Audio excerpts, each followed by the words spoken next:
최근 태영호 공사 탈북에서 보듯이 북한 권력 내부에 심각한 균열 조짐이 있다는 겁니다. 이런 가운데 북한의 도발 위협에 선제적으로 대응하기 위한 한미 연합 군사훈련이 오늘부터 시작됐습니다. 먼저 한승희 기자가 보도합니다. 박근혜 대통령은 을지연습 첫날 주재한 국가안전보장회의에서 북한에서는 지금 엘리트층조차 무너지고 있다면서 체제 동요 가능성을 언급했습니다. 북한의 주요 인사들까지 탈북과 외국으로의 망명이 이어지는 등 심각한 균열 조짐을 보이면서 체제 동요의 가능성이 커지고 있습니다. 박 대통령은 북한 정권이 내부 동요를 막고 우리 사회의 혼란을 조장하기 위해 테러와 도발을 저지를 가능성도 고조되고 있다고 지적했습니다. 이어진 국무회의에서는 안보 위기의 심각성을 분명히 인식하고 국민이 단합해야 한다고 말했습니다.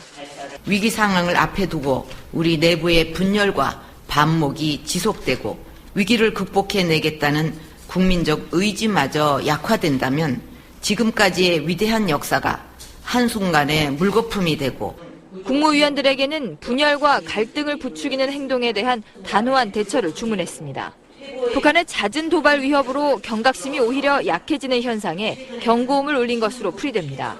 한미 연합 군사훈련인 을지 프리덤 가디언 연습은 오늘부터 다음 달 2일까지 이어집니다. 유사시 북한의 핵과 미사일 발사 위협을 선제적으로 제거하는 시나리오도 포함됐습니다. 북한은 이번 훈련에 대해 사소한 침략 징후라도 보이면 핵 선제 타격을 하겠다고 위협했습니다. SBS 한승입니다.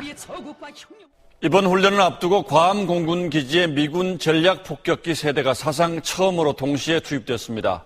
김정은이 가장 두려워한다는 B2 스텔스 전략 폭격기도 한반도 상공에 떴습니다. 보도에 이상엽 기자입니다.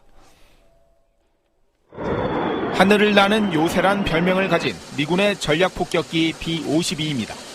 배치된 지 60년이 넘었지만 핵무기 등 폭탄 31톤을 탑재할 수 있는 미군의 주력 전략 폭격기입니다. 1985년 배치된 죽음의 백족 B-1B는 기존의 B-52를 대체하기 위해 개발된 초음속 전략 폭격기입니다. 핵무장 능력과 속도는 미군의 3대 전략 폭격기 중 최강을 자랑합니다. 검은 가오리 B-2는 핵무장을 갖춘 스텔스 전략 폭격기입니다. 레이더에 잡히지 않는 데다 한 번 뜨면 10,000km를 갈 수 있는 장거리 전략 폭격기로 대당 가격이 2조 원이 넘습니다. 최근 괌 앤더슨 공군기지에 일제히 배치된 3대 전략 폭격기는 지난 17일 사상 처음으로 동시에 작전에 투입됐습니다. 그리고 미 국방부는 그 화면을 공개했습니다.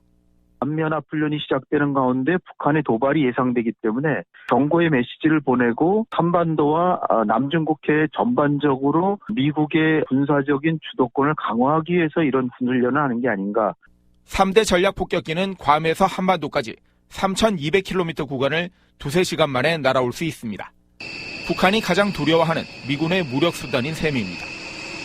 미군 전략 폭격기 군단의 동시작전은 한국을 비롯한 아시아 지역 우방국들에게 확실하게 해구산을 제공하겠다는 의지도 담긴 것으로 분석됩니다.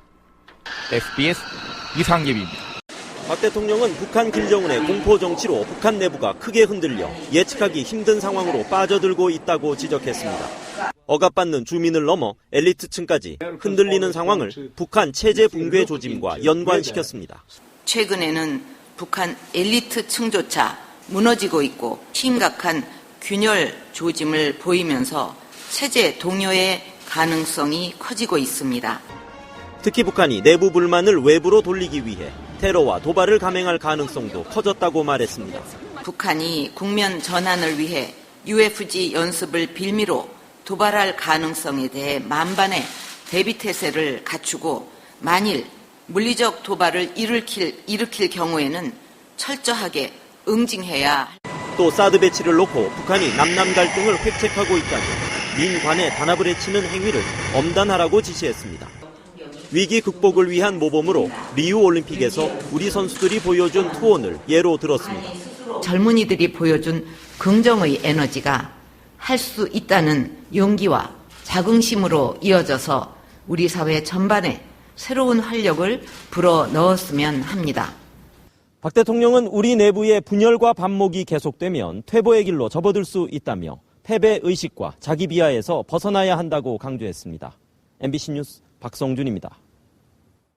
한미연합 군사훈련, 을지 프리덤 가디언 훈련이 오늘부터 2주간의 일정으로 시작됐습니다. 지난해보다 병력 규모가 줄고 미군 전략무기의 한반도 전개 계획도 없지만 이 북한은 핵 선제 타격까지 거론하며 위협을 반복했습니다. 보도에 장승철 기자입니다. 한미연합사는 오늘 오전 판문점에서 유엔사 소속 장교가 육성으로 을지 프리덤 가디언 훈련 일정을 북한에 통보했다고 밝혔습니다. 이번 훈련에는 한국군 병력 5만여 명과 미군 2만 5천여 명이 투입되고 호주와 캐나다 등 9개 나라는 유엔군 차원에서 정보지휘 체계 훈련에 참가합니다. 훈련은 지난해처럼 유사시 북한의 핵과 미사일 기지를 선제 타격하는 내용이 포함된 작전계획 501호에 따라 진행될 것으로 전해졌습니다. 훈련 시작에 맞춰 우리 공군은 F-15K 등 항공기 60여 대를 동원한 대규모 종합전투훈련 소어링 이글에 착수했습니다. 특히 유사시 북한의 탄도미사일 기지를 선제적으로 탐지, 공격하는 이른바 킬체인 능력 강화에 초점이 맞춰졌습니다. 북한은 UFG 훈련이 핵전쟁 도발 행위라며 핵선제 타격을 할 수 있다고 위협했습니다. 사소한 침략 징후라도 보이는 경우 가차없이 우리식의 핵선제 타격을 퍼부어 도발의 야성을 잿더미로 만들어 버린다는 것을 명심해야 한다. 정부는 북한의 이 같은 위협 공세에 강력한 유감의 뜻을 밝혔습니다. 연례적이고 방어적인 훈련을 왜곡, 비난하는 데 대해서 강하게 유감을 표합니다. 이번 UFG 훈련에는 항공모함이나 핵잠수함과 같은 미군의 전략무기가 한반도에 전개될 계획은 없는 것으로 전해졌습니다. MBC 뉴스